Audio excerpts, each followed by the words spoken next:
Salve os irmãos com a paz do Senhor. Amém. Está feliz com Cristo essa noite? Amém. E Cristo está feliz com você? Glória a Deus. Abra comigo a sua Bíblia em 1 Coríntios capítulo 11, versículo 23. Já que hoje é culto de ceia, falar um pouco sobre o assunto, né? Eu quero falar para vocês hoje para onde nós devemos olhar na ceia do Senhor. Para onde deve estar voltado o nosso olhar na ceia do Senhor. Meu Deus. Aleluia. E o apóstolo Paulo, aqui nesse texto, vai nos mostrar para onde nós devemos olhar na ceia do Senhor.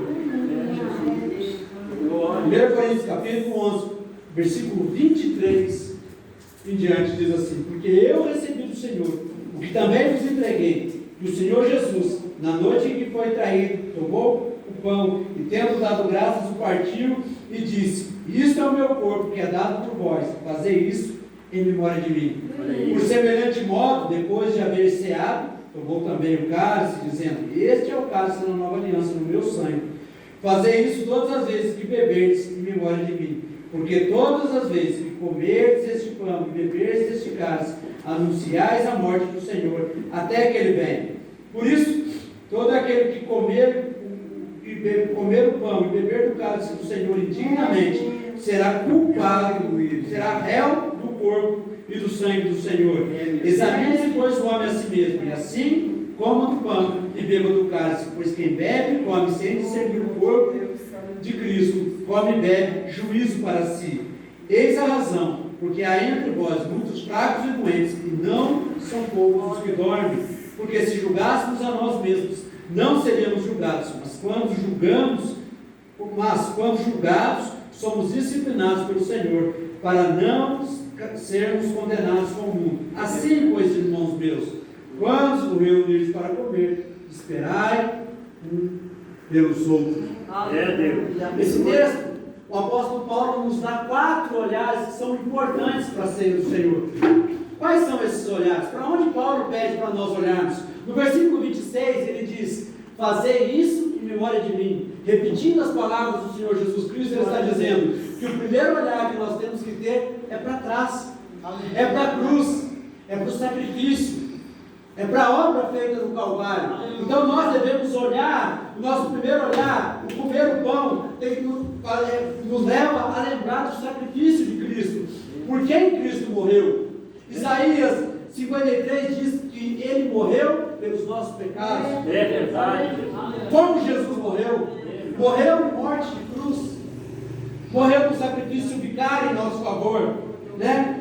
Por quem o centro da cruz morreu? Por quem o centro da ceia, ou Cristo morreu? Por nós. Então ele está dizendo, no primeiro olhar que nós devemos ter, é olhar para trás, porque foi feito, porque está consumado, porque Jesus já fez por nós. Então olhamos para trás. Mas no segundo ponto, o apóstolo Paulo diz: fazer isso em memória de mim, né? No versículo 26 ele diz: anunciai a morte do Senhor, até que Ele venha. É verdade. Então, se no primeiro olhar nós olhamos para trás, no sacrifício de Cristo na cruz do Calvário, no segundo olhar nós olhamos para o futuro, para a segunda vinda dele. E é por isso que nós ceiamos, porque nós temos não só a certeza de que Cristo morreu em nosso lugar, mas Ele voltará para nos buscar.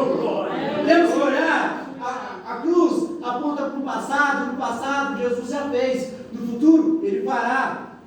Ali tem um clima, de que Jesus voltará para buscar a sua igreja. Nas palavras de William MacDonald, ele diz assim que a ceia é um elo entre as duas vindas de Cristo, é o monumento da primeira cruz e a certeza da segunda vinda de Cristo, né? A consumação de todas as coisas. Quando ceiamos, estamos dizendo para Deus: nós cremos no sacrifício e nós cremos na segunda vinda. Amém? O terceiro aspecto que Paulo diz, o terceiro olhar que Paulo nos leva a ver, é no versículo 28, quando ele diz: examine-se, pois, o homem a si mesmo. E o terceiro olhar que nós devemos ter é para dentro de nós, não para o irmão do lado, não para o problema do irmão do lado, não para a vida do irmão do lado. Paulo está dizendo: examine-se, pois, o homem a si mesmo. É verdade. E nós devemos olhar para dentro de nós. E nós devemos, Paulo está dizendo, e assim ele faz e come.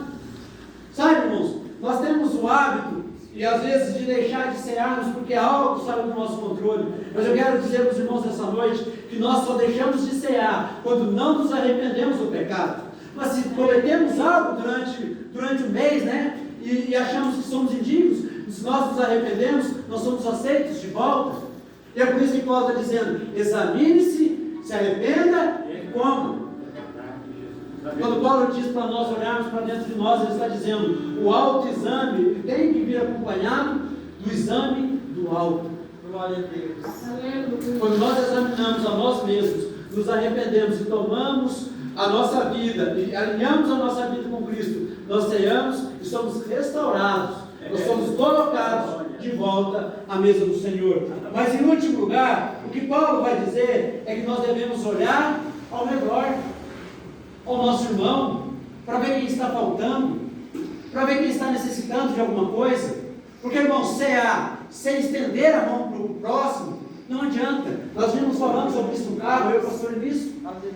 Porque não adianta você ser crente nominal. Aliás, Pedro vai dizer, irmãos, amemos de atitude e não só de palavra. Então Paulo está dizendo, olhe para trás, para a cruz, olhe para frente, para a segunda vinda, olhe para dentro de você, mas olhe para o irmão que está ao seu lado, para as dificuldades. Estenda a mão ao seu irmão que está do seu lado. Porque Tiago diz, eu quero encerrar aqui, Tiago diz que aquele que sabe fazer o bem, mas não pratica, isso ele está pecando. Nessa noite, irmãos, nós possamos ter essas quatro olhares para a ceia do Senhor, amém? Eu quero agradecer a oportunidade em nome de Jesus.